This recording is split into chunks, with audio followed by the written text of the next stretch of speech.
मुख्य दाइ यसो भन्नु पर्यो त्यहाँ पिसाङ पिक हजुर त्यहाँपछि रेकम्चो रकम छ त्यो माथिको तल हाम्रो गाउँ भइहाल्यो गाउँमा गैन्दामा भइहाल्यो यसो आएर हाम्रो नेगुरो ठाउँ भयो त्यहाँबाट चाहिँ त्यहाँ दुबई टु काङ्ला पास बाटो त्यहाँ देखिन्छ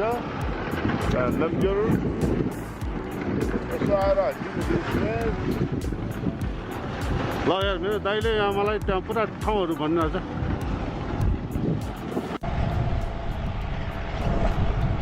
पास गएर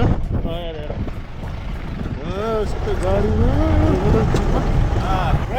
red, traveling.